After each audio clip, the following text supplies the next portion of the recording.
¿Qué tal? Buenas.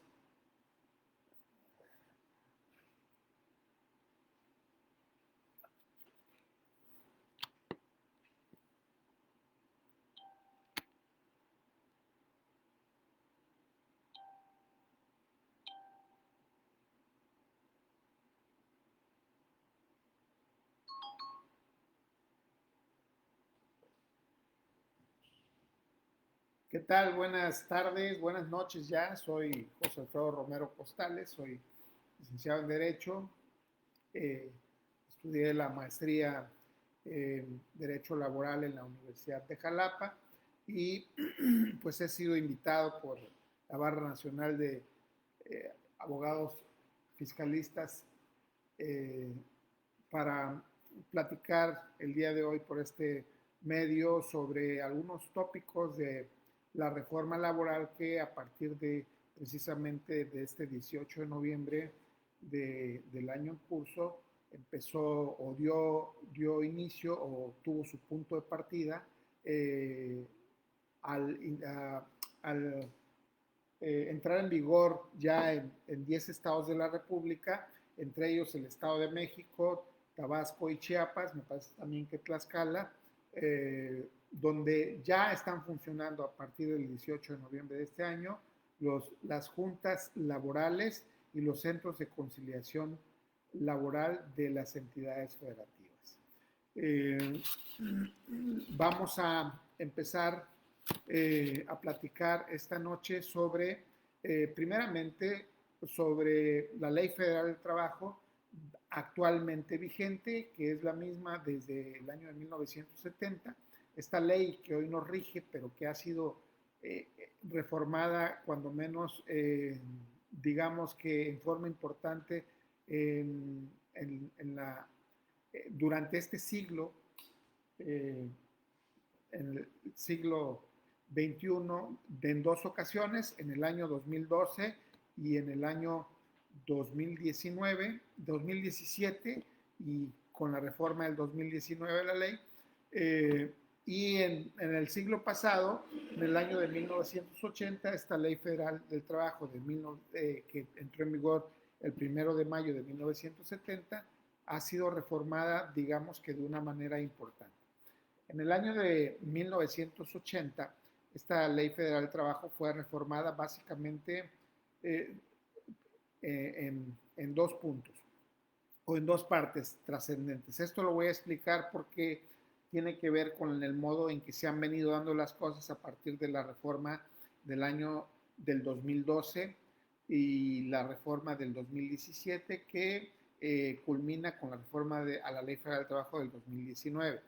En el año de 1980, la Ley Federal del Trabajo de 1970 fue reformada fundamentalmente en toda la parte procesal de, eh, de la ley, pero básicamente en un artículo. En el artículo 47 fueron adicionados dos párrafos, el penúltimo y último. El penúltimo decía que el patrón te debía dar, bueno, quizás yo parto del hecho de que todos, supongo que todos los que estamos presentes y participando en esta plática somos abogados, y debo decirles que el artículo 47 de la Ley Federal del Trabajo establece, por un lado, cuáles son las causas de rescisión de la relación laboral, de la relación individual de trabajo, que puede hacer valer el patrón para despedir justificada y válidamente a un trabajador de su empleo, y los requisitos que debe cumplir este patrón para dar por terminada la relación laboral por causas imputables al trabajador. Entonces, en el año de 1980 se adicionaron dos párrafos, el párrafo penúltimo y último, los dos últimos párrafos del artículo 47, y el primer párrafo decía que el patrón tenía que dar al trabajador aviso escrito de la fecha y causas eh, del despido. Y el último párrafo decía que la falta de aviso escrito al trabajador por sí solo hacía que el despido se considerara injustificado.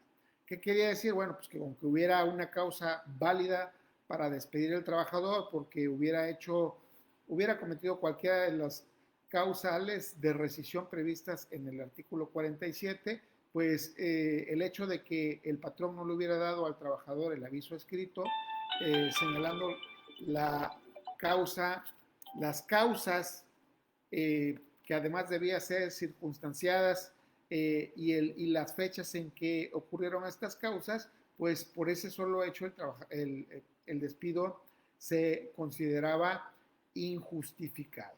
Ahí se entendía que desde 1931 que inicia su vigencia la primera ley federal del trabajo, porque después de la Constitución de 1917 hubo leyes del trabajo locales en las entidades federativas, pero a partir de 1931 se federaliza la legislación federal, perdón, la legislación laboral. Entonces, desde esa fecha hacia acá, el derecho al trabajo había remarcado su condición de derecho de clase, en donde era un derecho tutelar que protegía al trabajador y que buscaba básicamente poner un freno al patrón y dar un empujón al trabajador. Entonces ahí en el 47 decías, a ver, pues tienes causa, pero si tú no le das aviso al trabajador de por qué lo corriste, cuándo sucedieron los hechos, cómo sucedieron los hechos, dónde sucedieron los hechos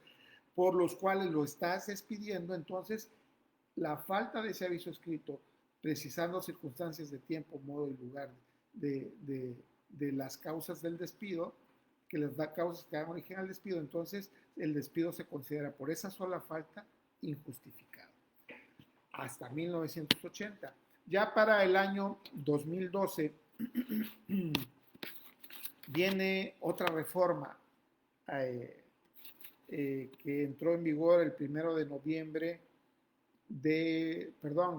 que fue publicada el 30 de noviembre y empezó a surtir efectos el 1 de diciembre del, del mismo año 2012. Esta reforma estaba basada más en pues lo que dieron por llamar a partir de los sexenios de Vicente Fox y Felipe Calderón Hinojosa, en la nueva, el nuevo ambiente laboral o algo así, y hablaban de la flexibilización laboral, y esta flexibilización laboral se empezó a dar de este modo. ¿Qué reformaron nuevamente? Básicamente lo mismo que en 1980. Reforman, modifican el artículo 47 de la Ley Federal del Trabajo y gran parte de la normatividad procesal de la misma. Además de que se incluyen algunas modificaciones a la parte dogmática de la Ley Federal del Trabajo. En específico se integran los conceptos de trabajo digno o decente, se integra el concepto del acoso sexual y el hostigamiento, se integra el concepto de la igualdad sustantiva, la no discriminación, esto con el objeto de poner en la misma sintonía las disposiciones laborales nacionales con las normas internacionales de derecho del trabajo, que derivadas de la Organización Internacional del Trabajo. Recordemos que, bueno, al menos en el derecho del trabajo, el derecho laboral se rige no solo por la norma jurídica nacional, sino también se rige por la norma jurídica internacional, que son los convenios firmados por México con la OIT, la Organización Internacional del Trabajo, y también se rige por otro tipo de normas que no son, que no tienen punto de partida o punto de origen el proceso legislativo, como son los contratos colectivos de trabajo o los contratos ley. También son norma en derecho del trabajo y también rigen las relaciones de trabajo entre patrones y trabajadores. También en esta reforma del año 2012 se integra a la Ley Federal del Trabajo lo que hoy conocemos desde antes del propio año 2012 como el outsourcing, y que hoy está en el ojo del huracán porque hay una nueva reforma, hay una iniciativa presidencial para hacer una modificación a este sistema de subcontratación laboral que, digamos, que lo quiere tirar a la lona. Yo no, sin embargo, yo no opino de esto, porque la realidad es que pues, es una iniciativa que no sabemos en qué va a parar, si va a pasar tal cual fue propuesta, si va a tener modificaciones o si de plano no va a pasar, porque hay un amplio sector de empresarios que está en oposición y que la defienden. Pues, yo digo que debe tener algunas cosas buenas. A mí en lo personal, yo prefiero la relación laboral entre patrón y trabajador, y la subcontratación pues para mí deja mucho que desear, precisamente por muchas malas prácticas que se quieren corregir precisamente con la reforma. Se integra, como decía, la subcontratación, se regula la subcontratación, que para mí también, desde mi punto de vista en aquel tiempo, en el año 2012, estaba de más, porque ya había disposiciones o porciones normativas de la Ley Federal de Trabajo que regulaban la subcontratación, como era los artículos 13, 14 y 15 de la Ley Federal de Trabajo, que hablaban de los patrones que ocupaba, que prestaban servicio a otras empresas, ¿no? Entonces ya había disposiciones, sin embargo, pues había que darle un matiz de mayor legalidad a la práctica que ya se venía dando en ese tiempo de utilizar a las empresas terceristas o de subcontratación. Otra modificación del año 2012 en la Ley Federal de Trabajo es que se abren lo que por mucho tiempo se utilizó, digamos que de manera velada, que era el contrato a prueba. Bueno, no es propiamente sí un contrato a prueba, sino la modalidad de periodo de prueba de los contratos de trabajo. Y la ley decía en ese momento en la reforma que los contratos de trabajo por tiempo indefinido o los contratos por tiempo o los contratos eventuales cuya duración fuera cuando menos de 180 días, podía pactarse un periodo de prueba, o también se podría pactar un periodo de capacitación inicial, y tenía ahí sus características propias, pero este no es el tema. No solo estoy dando una repasada, porque lo que interesa es llegar a los aspectos importantes, o bueno, hay muchísimos, pero no podemos manejar todos porque el tiempo no nos los permite, de la última reforma. Como decía, también se modifica el artículo 47 de la Ley Federal de Trabajo, que para 1980 se le habían adicionado dos párrafos que exigían detallar de manera circunstanciada las causas del despido con fecha, hora y lugar y modo, y la otra, que el patrón tenía obligación de dar aviso del despido al trabajador en el momento del despido, y decía, solo si el trabajador se niega a recibirlo, el patrón tendrá la obligación de ir dentro de los 5 días posteriores a la Junta de Conciliación y Arbitraje, exhibir el aviso de rescisión y pedirle a la Junta que notificara ese aviso de rescisión al trabajador. Bueno, pues para el 2012 cambia esa situación completamente y la hacen más laxa, más light. ¿Por qué? Porque ya no había obligación de dar un aviso escrito de despido con circunstancia de tiempo, modo y lugar. Dice la modificación que ahora el patrón solo tenía que dar aviso del despido al trabajador escrito, en el que detallara tiene mucho que ver, podrían decir que es lo mismo, pero no tanto, porque así lo hicieron con la intención de suavizar esa circunstancia. Dice, tendrá que dar aviso de despido al trabajador en el momento en el que se le deberán precisar las causas del despido y la hora y el día y la fecha en que sucedieron. Perdón. Y también le dice que si no le da el aviso de despido en ese momento, en el momento del despido, el patrón tiene la posibilidad todavía, aunque no se lo haya dado en el momento del despido, de llevar el aviso de despido a la Junta y pedirlo que lo notifique a la Junta, con la única salvedad para el trabajador de que la prescripción no corría hasta el momento en que el aviso de despido es notificado al trabajador. Entonces, se empieza a flexibilizar esa cuestión y, eh, y se empieza a hacer más light la cuestión de el derecho protector del trabajo o del derecho de la clase trabajadora.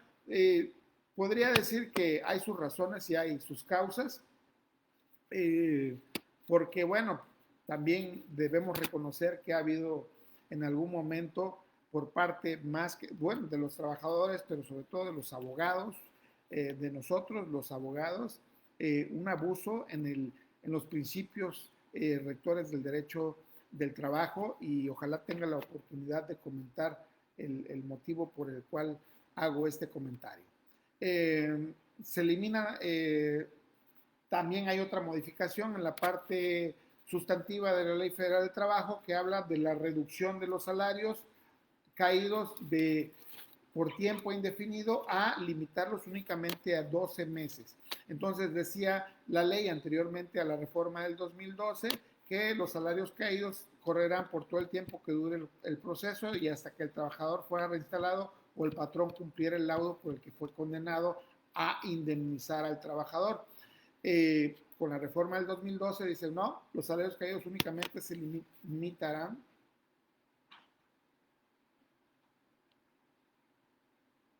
tenemos un problema de conexión.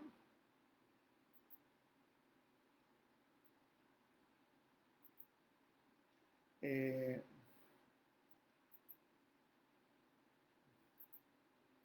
no sé qué pasa, ojalá pudiera alguien escribirme para saber si me están escuchando y me están viendo, pero en mi pantalla parece que hay un problema para reproducir el video. Yo le pediría al maestro Verdalet, si me está escuchando o viendo, que me indique por mensaje si se está apreciando el video.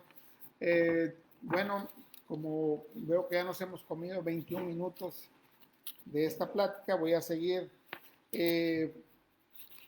También se reforma toda la parte procesal del derecho al trabajo. Por ejemplo, se dividen las audiencias, una audiencia trifásica que era inicialmente de conciliación, demanda de excepciones, ofrecimiento y admisión de pruebas, pasa a ser una audiencia bifásica de conciliación, demanda y excepciones. Y se pasa la etapa de ofrecimiento de admisión de pruebas a una tercera audiencia, a una segunda audiencia, perdón. Y por último vamos a empezar a hablar de la reforma del 24 de febrero del 2017 a la Constitución, que es punto de partida para la reforma a la Ley Federal del Trabajo del año anterior, del año 2019. Hay 4 pilares importantes en esta reforma a la Ley Federal del Trabajo del 2017. La primera es la desaparición de las juntas de conciliación y arbitraje y la creación de los tribunales del trabajo. El artículo 123 constitucional, apartado A, fue reformado y en él se estableció que los conflictos entre los trabajadores y los patrones deberían ser resueltos por tribunales laborales que pertenecieran al Poder Judicial de las entidades federativas y a el Poder Judicial Federal. Así también, ese es un punto. El segundo punto de la reforma constitucional tiene que ver con dividir el procedimiento laboral que se llevaba anteriormente ante las juntas de conciliación y arbitraje y crear un nuevo organismo que se va a encargar de la etapa conciliatoria. Es decir, sacan de las facultades de la autoridad jurisdiccional la obligación de llevar a cabo la conciliación y crean centros de conciliación laboral en las entidades federativas y un centro de conciliación y registro un centro federal de conciliación y registro. Los centros de conciliación estatal los centros de conciliación laboral de las entidades federativas tienen como único fin de su creación llevar a cabo la etapa conciliatoria en el procedimiento laboral, no así el Centro Federal de Conciliación y Registro. El Centro Federal de Conciliación y Registro tiene, además de la función conciliatoria en los conflictos laborales entre trabajadores y patrones, en los conflictos laborales entre trabajadores, en los conflictos laborales entre sindicatos y patrones, entre patrones entre sí o entre sindicatos entre sí, la obligación de conciliar, pero también tiene otra función, la obligación del registro. Anteriormente, las autoridades locales y las autoridades federales eran competentes tanto jurisdiccionalmente como para llevar a cabo la función administrativa o registral de las relaciones colectivas. En específico, registrar a los sindicatos, darles el registro a los sindicatos, darles las tomas de notas a los sindicatos, registrar los reglamentos interiores de trabajo, registrar los contratos colectivos de trabajo y registrar los contratos ley. Entonces, esas eran funciones de ambas autoridades locales y estatales. Hoy por hoy, con la reforma, esas funciones registrales pasan únicamente a la autoridad federal que será competente, que estamos hablando del Centro Federal de Conciliación y Registro Laboral. Y esto tiene que ver con el tercer punto de la reforma laboral que está en marcha en México. El tercer punto tiene que ver con la libertad de negociación colectiva y sindical. Y digo que tiene que ver porque, primero, las cuestiones de los sindicatos, elecciones sindicales, contratos colectivos, negociaciones colectivas, salvo emplazamientos a huelga, porque es un procedimiento, se llevará a cabo mediante un procedimiento especial previsto en la parte procesal de la Ley Federal de Trabajo y será competencia de un juez laboral, pero el emplazamiento a huelga, pero el registro, el emplazamiento a huelga puede ser por violaciones a los contratos colectivos o a los contratos ley o para obtener la firma de un contrato colectivo o de un contrato ley. Pero el punto es que cuando se obtiene la firma del contrato colectivo o el contrato ley, este deberá ser registrado única y exclusivamente ante el Centro Federal de Conciliación y Registro. Bueno, ¿qué tiene que ver? Bueno, pues tiene que ver con el tercer punto o el importante de la reforma a la ley, a la Constitución, al artículo 123, apartado A, y a la misma Ley Federal del Trabajo. Primero, porque se empieza a privilegiar la libre asociación. ¿Qué quiere decir? La Ley Federal de Trabajo de 1980, me parece que hasta la fecha todavía tiene un artículo que ya fue declarado inconstitucional y que preveía lo que llamamos la cláusula de exclusión. Quería decir, primero, que en un contrato colectivo o en un contrato ley, patrón y sindicato podían pactar que solo ocuparía el patrón trabajadores del sindicato. Y segundo, que los trabajadores del patrón afiliados al sindicato que dejaran de ser miembros del sindicato o que fueran expulsados del sindicato, el patrón tenía la obligación de separarlos de trabajo a petición del sindicato. Eso era la cláusula de exclusión. Con las reformas procesales y con las obligaciones que México adquirió al firmar convenios los convenios de la OIT, pues esta cláusula debió declararse inconstitucional y por qué no decirlo también con las obligaciones adquiridas en la renegociación del Tratado de Libre Comercio. Fue parte de las exigencias de Estados Unidos y Canadá para que para llevar a cabo el nuevo pacto mercantil.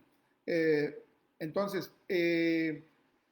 decía ya no existe más bien existe la libertad de asociación.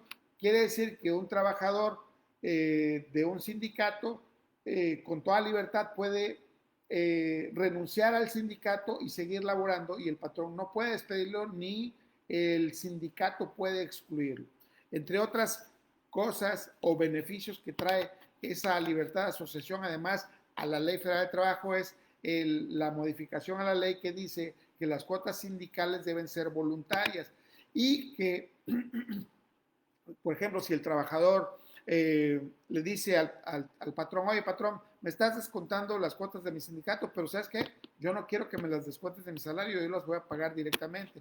El patrón está obligado a dejar de aplicar el descuento de la cuota sindical al trabajador de su nómina, y será el trabajador quien esté obligado, si siente que sus intereses han sido bien representados por el sindicato, a pagar su cuota. Imagínense, eso representa un grave riesgo para los sindicatos, cuyo punto fuerte ha sido pues, precisamente el manejo de las cuotas sindicales, y sobre todo el hecho de que pues los dineros de los sindicatos no son fiscalizables, ¿no? Entonces, ese es un punto interesante.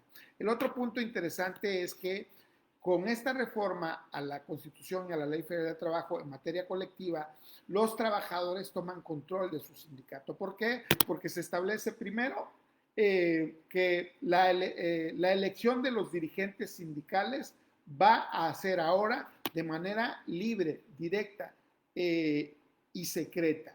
Es decir, los trabajadores ya no van a votar en asambleas a mano alzada, van a elegir de manera secreta, directa y libre a sus dirigentes. Segundo, que cuando se emplace a huelga a una empresa para obtener la firma de un contrato colectivo, el sindicato emplazante debe acreditar en el momento en que presenta el emplazamiento ante la Junta que cuenta con la legitimación de la mayoría de los miembros del sindicato, es decir, que ese emplazamiento a huelga por firma de contrato colectivo fue avalado por la mayoría de los miembros del sindicato. Para eso, pues deberá haber una asamblea en donde se pondrá a consideración de la asamblea si si emplazan a huelga y si quieren la firma de un contrato colectivo. Tercero, se acabaron las negociaciones entre empresa y líderes sindicales en las que solo tenían beneficios los líderes sindicales. ¿Por qué motivo? Porque los contratos colectivos ahora van a tener que ser legitimados, así lo dice la Constitución, y eso quiere decir que tendrán que consultar los líderes sindicales a las bases para que las bases manifiesten si están de acuerdo en el modo en que en los acuerdos a que llegaron con la empresa, es decir, obtuvimos estas mejoras, ¿están de acuerdo?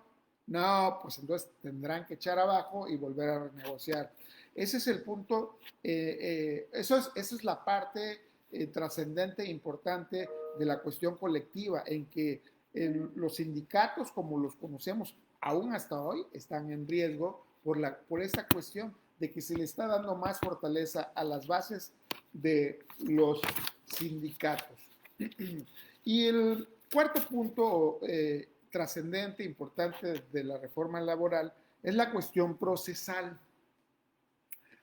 Digo que es trascendente, aunque ya existía en 1980 precisamente esto que se plantea ya de un modo más amplio, claro, y va encaminado a una modificación, ya iba encaminado desde 1980. En 1980, el artículo 685, me parece, de la Ley Federal de Trabajo, decía que el derecho procesal de trabajo se debería regir por los principios de inmediación, economía, sencillez, etcétera, y hablaba de oralidad, que debía ser predominantemente oral.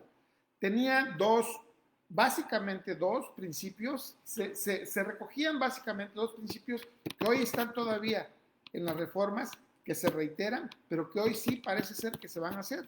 El primer principio era predominantemente oral, Y segundo principio era el principio de inmediación procesal.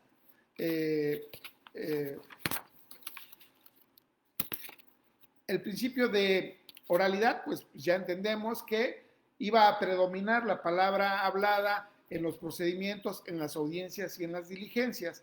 Y el segundo de inmediación quiere decir, hoy mismo quiere decir que todas las actuaciones en las que intervengan en forma directa las partes deben realizarse en presencia del juzgador, como hoy sabemos que se llevan, por ejemplo, los juicios orales en materia penal, como se llevan, por ejemplo, los juicios orales en materia mercantil y civil.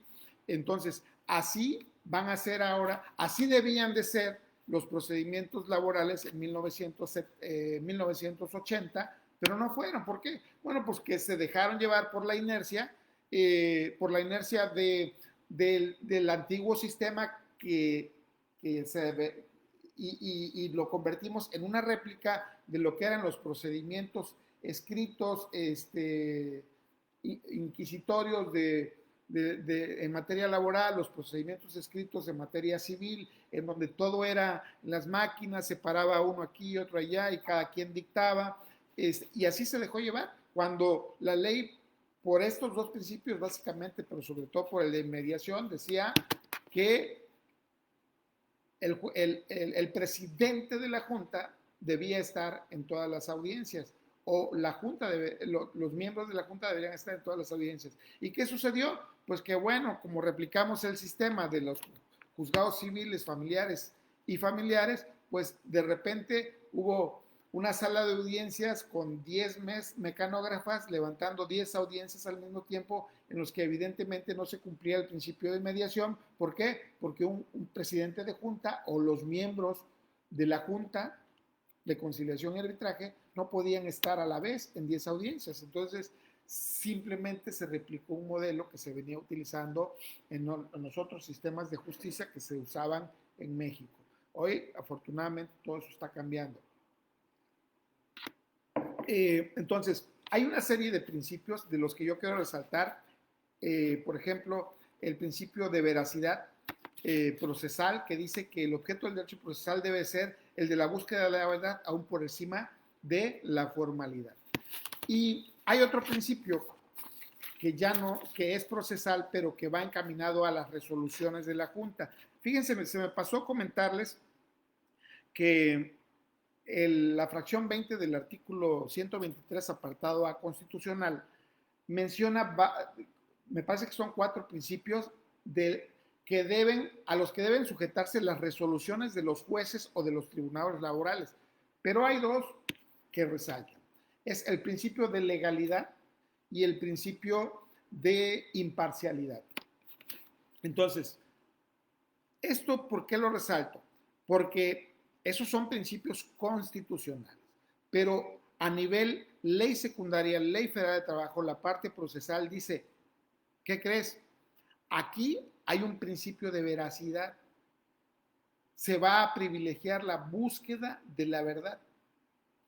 Después, hay principios rectores de las resoluciones del tribunal o del juez laboral. Uno de esos principios rectores es privilegiar la realidad sobre los elementos formales que la contradigan.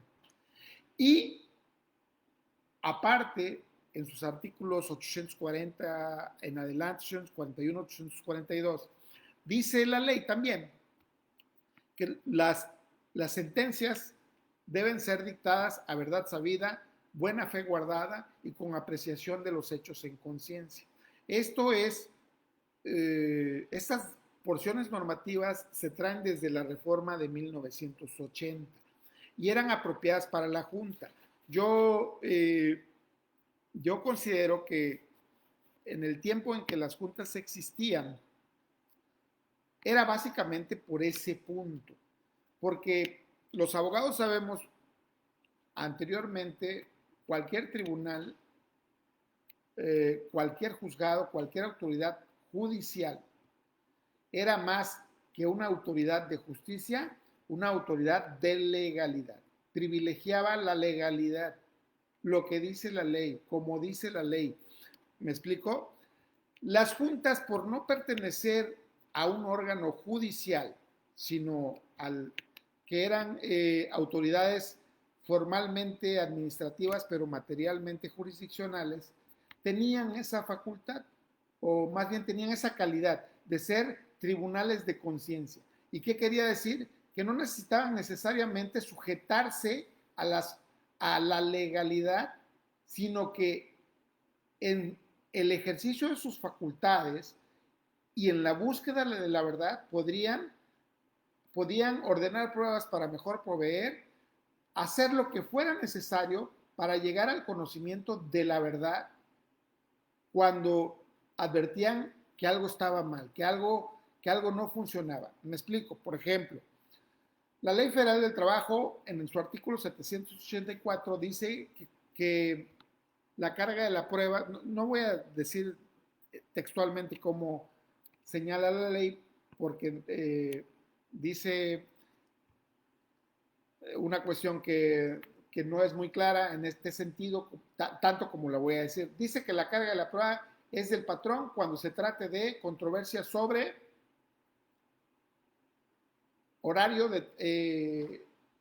digamos, punto importante, tiempo extraordinario. O cuando haya controversia sobre el salario. Eso es súper importante. Entonces resulta que por principio de equidad o de equilibrio procesal, que es uno de los dos principios, el principio de equidad y el principio de justicia social son los dos principales principios del derecho del trabajo, derivados, pues evidentemente del antecedente o el punto de origen del derecho laboral, no solo en México, sino a nivel internacional. Entonces, equidad y justicia social. En el uso del principio de justicia social, este artículo 784 se crea a través de lo que se llama, lo que se dio por llamar la carga dinámica de la prueba.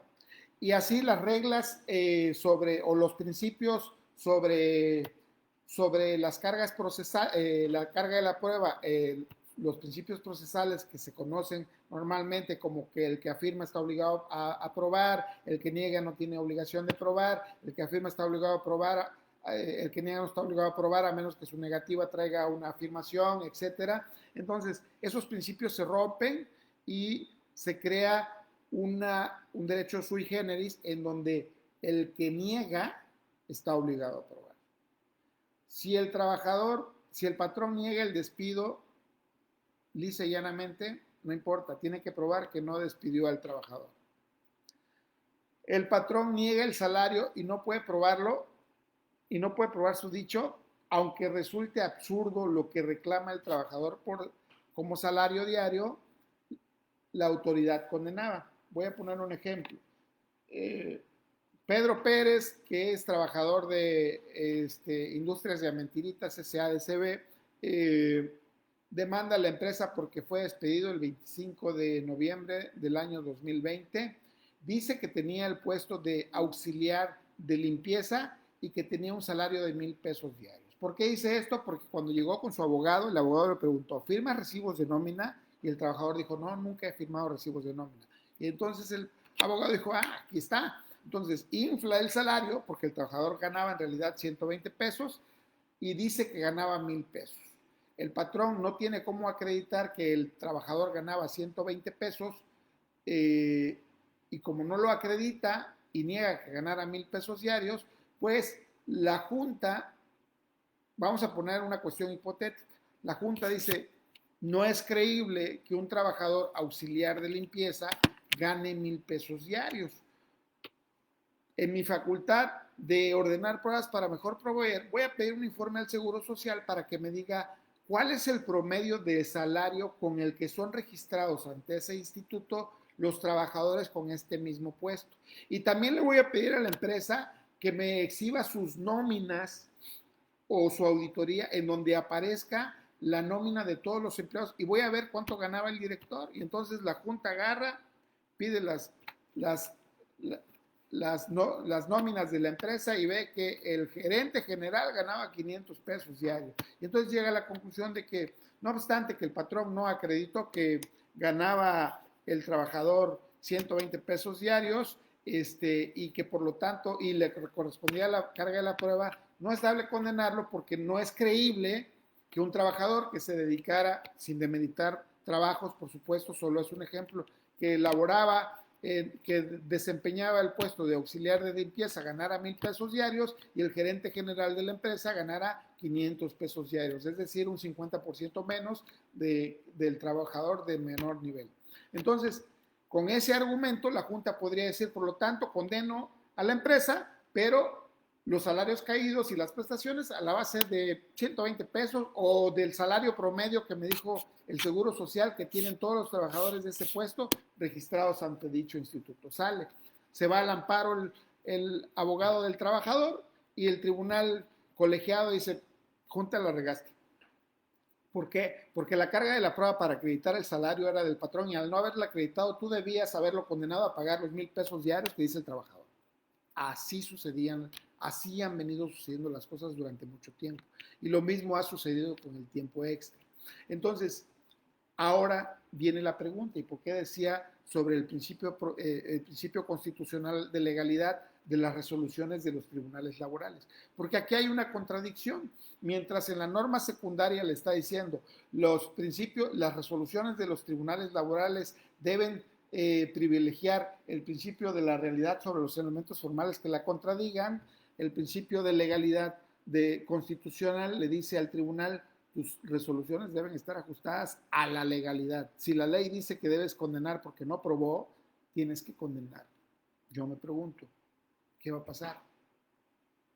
Otra cuestión de principios. El principio constitucional nos habla de que las resoluciones deben ser imparciales. ¿Verdaderamente hay imparcialidad del derecho del trabajo? No, por supuesto que no.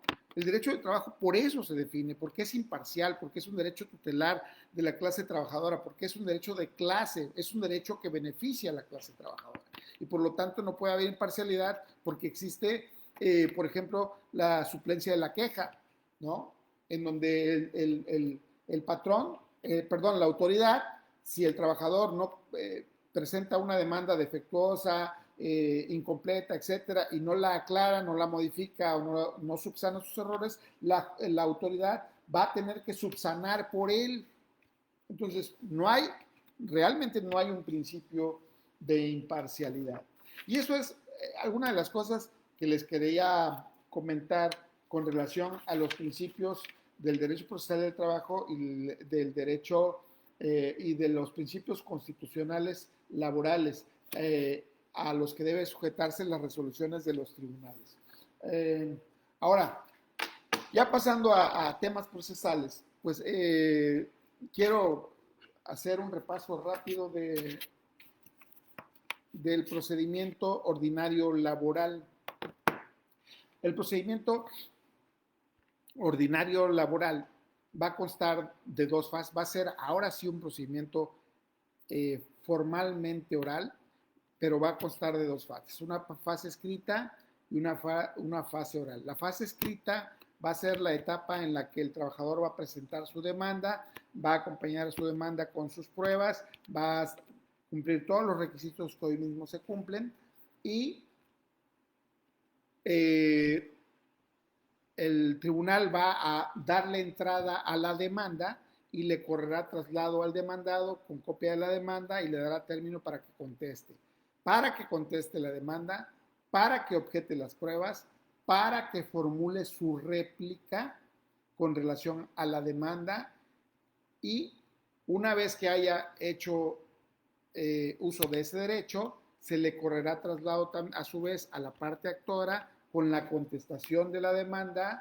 la réplica y las pruebas de la parte demandada para que ésta a su vez haga uso de su contrarréplica, objete las pruebas de la parte demandada y en su caso pueda ampliar la demanda. Es la única oportunidad que ahora tiene el demandado de ampliar el actor de ampliar su demanda. Anteriormente, en la audiencia de conciliación, demanda, excepciones, ofrecimiento de admisión de pruebas o a partir del 2012, conciliación, demanda y excepciones, se podía ampliar la demanda, no había plazo para ello, el momento procesal oportuno era la etapa de demanda y excepciones de la audiencia inicial, ¿no? Y aún así teníamos la costumbre o digamos que la mala práctica o la práctica mañosa de decir, porque la ley permitía ampliar, aclarar o modificar. Y entonces, en la primera vez de la audiencia ampliaba la demanda. Como ampliaba la demanda y se suspendía, pues a la siguiente vez modificaba la demanda. Y a la siguiente audiencia aclaraba la demanda. Y así me llevaba ampliando, aclarando y modificando la demanda. Y entonces hacía que el procedimiento se retardara. Ahora ya el actor que casi siempre es trabajador, muy rara vez podría ser patrón, pero puede suceder, tendrá una sola oportunidad de ampliar la demanda y no siempre se puede ampliar la demanda. La demanda la va a poder ampliar el trabajador únicamente cuando al formular la contestación a la demanda, la parte demandada introduzca hechos nuevos y desconocidos para el actor. Me explico. Por ejemplo, el trabajador dice, fui despedido injustificadamente el día 25 de noviembre del año en curso. El patrón contesta, no lo despedí injustificadamente. Resulta que incurrió en actos de falta de probidad y honradez, toda vez que el 10 de noviembre del año en curso, resulta que tomó dinero de los viáticos que le di y con eso pagó la luz de su casa, por ejemplo. Entonces, ya el trabajador va a tener la oportunidad de ampliar su demanda y evidentemente, bueno, ya dependerá de la habilidad del abogado, demandará lo que él quiera, por ejemplo, la nulidad del aviso, la falta de lo que sea, etcétera. O la inexistencia de las causas por las que se fue despedido y tendrá que evidentemente ofrecer nuevas pruebas. Así se va llevando el procedimiento laboral. En esa parte escrita del procedimiento laboral, la autoridad se auxilia de un secretario que es el secretario instructor. El secretario instructor va a tener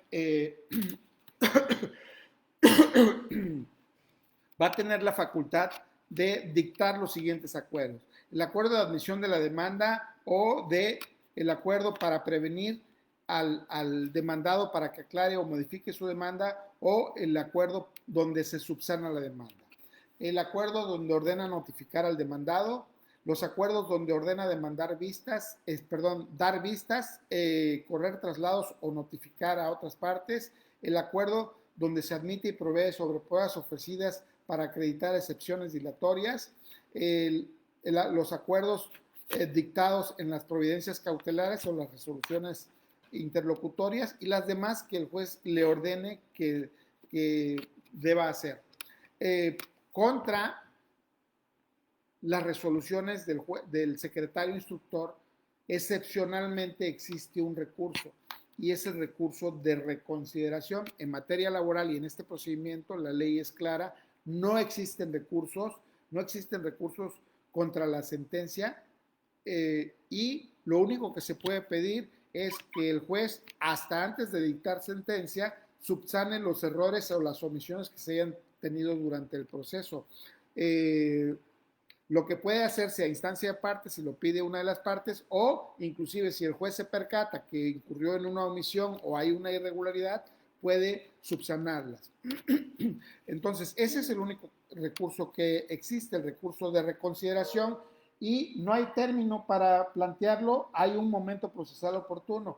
El momento procesal oportuno para plantear el recurso de reconsideración es en el momento de la audiencia preliminar.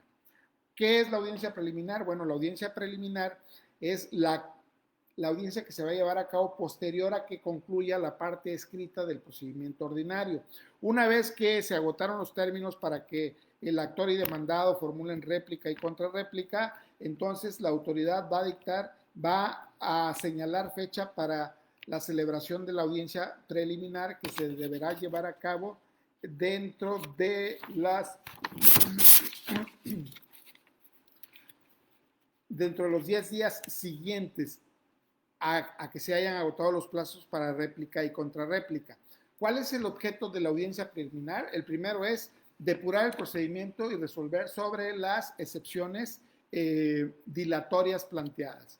Por ejemplo, falta de legitimación activa porque el actor no ha sido declarado beneficiario del difunto trabajador, y al no haber sido declarado beneficiario, pues no tiene acción en contra. Primero tiene que ir el presunto beneficiario de un trabajador ante la Junta para pedirle que lo declare beneficiario, y una vez que tenga la claridad de beneficiario, ya podrá ir ante el juez y pedirle al juez que condene a la empresa a pagarle las prestaciones post-mortem que corresponden como consecuencia del fallecimiento de su padre, de su esposo o de quien sea, ¿no? Eso es por explicar una parte de las excepciones dilatorias.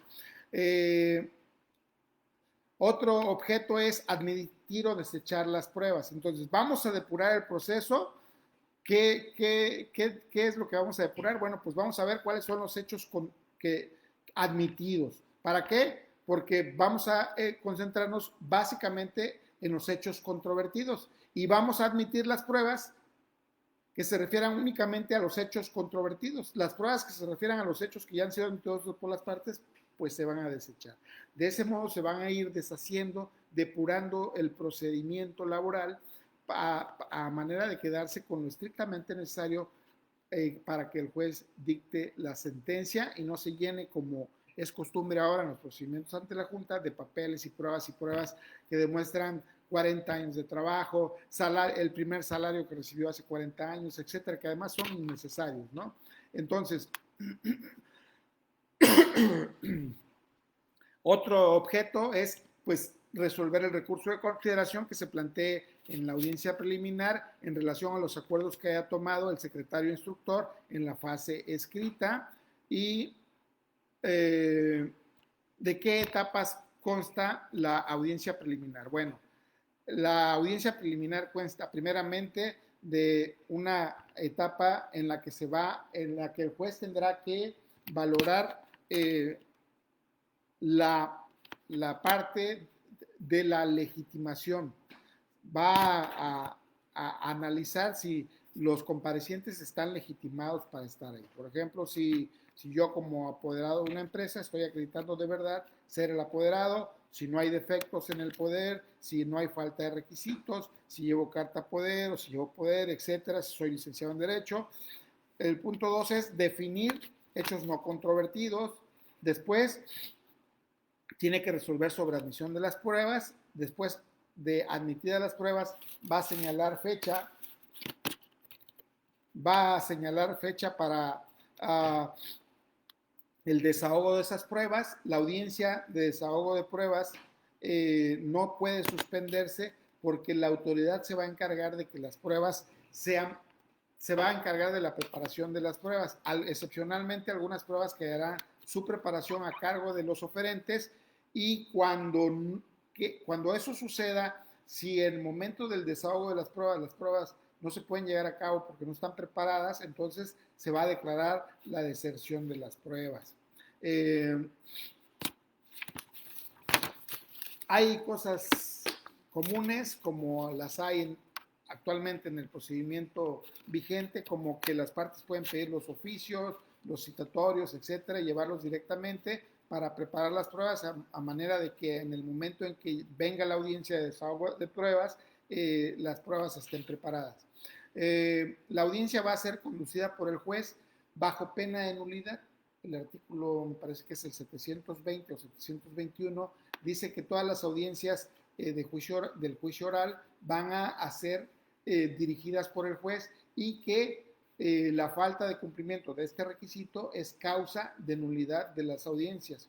En la fase de desahogo de pruebas se procede al desahogo en el orden admitido, como ya sabemos, primero las del actor, luego las del demandado. Una vez que se han agotado todo el desahogo de las pruebas, y me voy a ir un poquito rápido porque ya es tiempo de terminar, el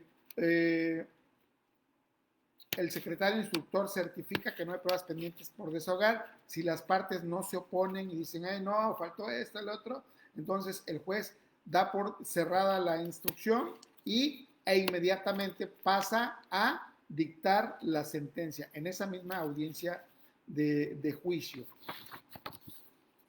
Perdón, la audiencia de juicio que se inicia, perdón, se me pasó a decirlo, después de la audiencia preliminar y cuando se admiten las pruebas, se señala fecha para el desahogo de las pruebas, que es con lo que da inicio la audiencia de juicio. Una vez que se desahogan todas las pruebas, pues el juez tiene la obligación de dictar en la misma audiencia la sentencia. Esta sentencia, dice la ley, que en el momento mismo de dictar la sentencia, la autoridad debe poner a disposición de las partes la versión escrita de la sentencia con toda su resolución. Y esta sentencia no admite recurso en contrario. Se puede pedir una vez dictada y en ese momento la aclaración. Y excepcionalmente la sentencia puede ser dictada dentro de los 5 días posteriores, como ocurre en materia mercantil, a la celebración de la audiencia de juicio, cuando el caudal probatorio o el material probatorio sea de tal manera amplio y no pueda ser en ese momento valorado correctamente por el juez, o los hechos sean demasiado abundantes. Entonces el juez puede dar un término, dar por terminada la audiencia y dictar la sentencia dentro de los 5 días posteriores. Eso es todo en cuanto al procedimiento ordinario. Hay otros temas que quisiera platicar sobre la negativa del despido, lisa y llana, la carga de la prueba, pero creo que ya no nos da tiempo. No sé si ustedes, si se nos permita por parte del moderador, contestar alguna pregunta si la tienen, y si no, pues para mí ha sido todo, ha sido de mi agrado, ha sido todo un honor el que me hayan invitado a platicar de una manera breve y muy rápida esta cuestión de la reforma laboral, que pues la verdad es que una hora no es suficiente, es bastante amplia, y por eso tuve que tratar de, pues primero de hablar muy rápido y segundo de tratarlo de manera muy, muy superficial, porque en realidad hay muchísimo más de qué hablar.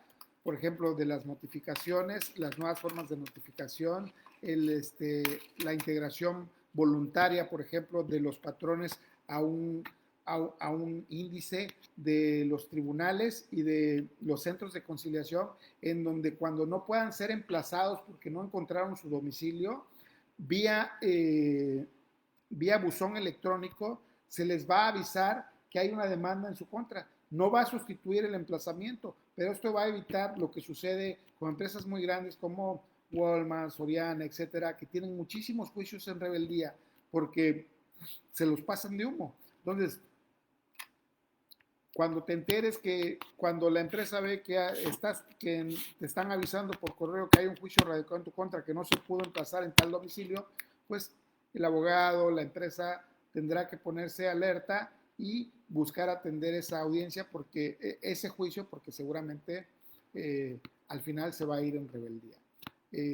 Pues eso es todo de mi parte. Yo agradezco la atención de las personas que tuvieron gusto de participar y conectarse, y pues estoy a sus órdenes.